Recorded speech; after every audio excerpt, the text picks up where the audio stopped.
Bonjour à tous. Dans le cadre de notre cursus à Télécom Sud Paris, nous avons eu la chance de participer à un projet professionnalisant qui est le projet Cassiopée et qui dure 6 mois, de janvier à juin. Ces projets peuvent être dans différents domaines, donc ça peut être dans le domaine du développement, le domaine de la recherche ou encore le domaine de l'industrie. Et nous, on a choisi comme sujet le développement d'un serious game pour un cours sur le management des systèmes d'information. On a choisi ce sujet parce qu'avec le contexte de la crise sanitaire actuelle, on a eu nous-mêmes affaire à des cours à distance. Et on a vu que c'était pas forcément facile de rester concentré toute la journée, de rester vraiment stimulé, de vraiment apprendre les choses qu'on nous apprend pendant un cours à distance. Euh, on a aussi eu affaire à des systèmes d'apprentissage en ligne à distance, donc comme des MOOC ou des SPOC. Mais même dans ces systèmes-là, on a constaté que parmi les élèves, c'était souvent difficile de vraiment les suivre et de rester vraiment concentré sur ce type d'apprentissage. Donc nous, on a décidé d'aller encore plus loin et on a développé donc un serious game. Donc un serious game, qu'est-ce que c'est? Un serious game, en fait, c'est un jeu immersif en ligne durant lequel le joueur va apprendre des choses. Donc ça peut être sur un cours, comme dans notre cas, ou ça peut être sur un thème spécifique dans les cas plus généraux. Et donc le serious game, c'est quelque chose en fait de plus ludique et de plus attrayant pour les élèves, durant lequel on a plus l'occasion d'être stimulé en permanence. Et donc on trouvait ça vraiment bien de développer ça dans le contexte de la crise sanitaire. Concernant les compétences de ce projet, donc elles nous ont beaucoup motivés parce que ça nous a apporté à la fois des compétences au domaine de la gestion de projet, parce que c'est un projet qui est quand même assez long, qui dure 6 mois, sur lequel on était 3 étudiants, donc il a fallu se répartir les tâches à chaque fois pendant les 6 mois. On a également eu des réunions hebdomadaires avec les enseignants, donc c'était assez enrichissant sur le domaine de la gestion de projet, mais aussi sur les compétences techniques, parce qu'il a fallu donc développer ce serious game. Donc à la base du projet, on avait en fait un cours déjà existant, donc sous forme de slides, sous forme de vidéos préenregistrées, sous forme d'exercices en ligne, avec différentes ressources, des textes, des photos, des vidéos, des documents, plein de ressources. Et on avait aussi un Excel, donc donné par nos encadrants de projet, qui sont les enseignants du module qu'on a transformé en Serious Game. Et dans ce tableau Excel, il y avait les différentes étapes que eux ils souhaitaient pour leur Serious Game. Donc l'enchaînement des modules, et dans un module, l'enchaînement des actions du joueur dans le Serious Game. Donc ce tableau Excel était déjà fixé par les enseignants, mais c'était totalement ouvert à ce qu'on le modifie, à ce qu'on propose de nouvelles choses pour leur service game. Donc ensuite, à partir de cette base, on a dû designer le jeu, on a dû le développer, donc en l'occurrence sur Unity, et ensuite on a dû donc l'intégrer sur la plateforme sur laquelle les élèves se connectent pour suivre leurs cours, en intégrant donc des systèmes de notation et des systèmes de section pour les différents modules. La première chose qu'on a eu à faire pour notre projet, c'est de choisir l'outil avec lequel on voulait créer notre jeu. Donc pour ça, on a comparé plein de logiciels différents et ils se sont décomposés en deux catégories. La première, c'est celle des moteurs de jeu, donc qui sont compliqués à utiliser, mais dont on sait que les capacités offrent beaucoup de possibilités. Et la deuxième, c'était des outils dédiés au développement de serious games, et du coup, cela était beaucoup plus limité techniquement, même s'ils étaient beaucoup plus simples d'utilisation. Donc nous, on a opté pour utiliser un moteur de jeu, puisqu'ils offraient vraiment beaucoup plus de possibilités et qu'on avait envie de faire quelque chose d'assez complexe. Et dans les moteurs de jeu, nous on a choisi Unity parce que c'est un avec lequel j'avais déjà une expérience, donc on s'est dit que c'était un bon atout pour commencer à utiliser ce logiciel. Donc ensuite, concernant le développement du jeu, on a choisi de le décomposer en 6 modules qui correspondent chacun à une partie du cours. Et donc ceci pour deux raisons. La première, c'était pour avoir des tailles raisonnables de jeu. Et la deuxième, c'était pour nous éviter d'avoir à gérer des systèmes de sauvegarde et de pouvoir gérer la progression de l'élève, ce qui aurait été plus compliqué à mettre en place dans les temps impartis. Ensuite, nous avons développé le jeu pendant plusieurs mois. Donc ça a été une prise en main de Unity pour certains et une montée en compétences pour d'autres. Et donc nous avons eu à développer plusieurs fonctionnalités pour le jeu. Donc la première, c'était le déplacement dans un environnement en 3D, parce que c'était quelque chose qui nous tenait à cœur, on voulait que ce soit immersif pour les étudiants. La deuxième chose qu'on devait programmer, c'était un moyen pour les élèves de visualiser du contenu de cours, comme des vidéos par exemple. Donc nous on a mis ça sous la forme d'écran qu'on mettait dans des environnements virtuels et que l'élève devait regarder des vidéos dessus.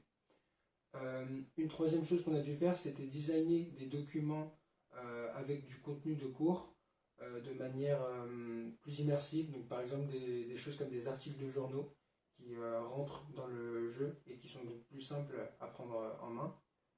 Une autre fonctionnalité qu'on a dû faire, c'est l'instauration d'un système de dialogue donc, qui va prendre la forme de QCM et avec lesquels on va pouvoir évaluer l'élève notamment.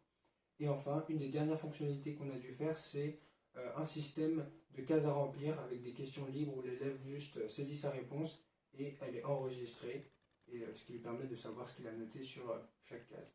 Le déroulement du développement du jeu s'est principalement fait en 2 étapes. La première, c'était développer le jeu localement, donc de manière indépendante. Donc c'est ce qu'on a fait pendant les premiers mois. Et ensuite, on a mis à peu près 1 mois pour la deuxième étape, qui était à savoir l'intégration du jeu sur Moodle. Et donc personnellement, ça c'était l'étape qui m'a le plus appris, puisque j'avais jamais fait ça. Et donc on a dû faire pas mal de choses pour cette étape. À savoir transformer le jeu en paquets pris en charge par Moodle. Donc ici, c'est des paquets SCORM qui ont été utilisés. Et la deuxième chose, communiquer avec le navigateur internet sur lequel le joueur va jouer pour avoir certaines interactions. Par exemple, enregistrer ses réponses sous la forme d'un document qui est généré par le navigateur web. Et donc là, on a dû utiliser un peu de JavaScript dans Unity. Et ça demande des procédures un peu complexes et différentes de d'habitude. Concernant la gestion de projet, nous avons l'habitude de travailler ensemble, et ce déjà même avant le début de ce projet, parce que nous avons déjà réalisé plusieurs projets tous les trois depuis notre première année à Télécom Sud Paris, ce qui a fait que la répartition des tâches au sein du groupe s'est faite assez simplement et naturellement. Étant donné que Louis connaissait déjà Unity avant le projet, il a principalement codé les modules. Maxime l'a aidé sur le code et sur les aspects techniques. Et quant à moi, je me suis concentrée sur tout ce qui était conception, design général et organisation visuelle de l'environnement. Ce projet nous a tous trois beaucoup apporté et il nous a aussi confortés dans nos choix pour l'année prochaine et pour la suite de nos parcours professionnels respectifs. En effet, Unity ainsi que l'intégration sur Moodle sont des outils importants pour Louis et Maxime dans la mesure où ils ont choisi de suivre la voie d'approfondissement GEAN l'année prochaine.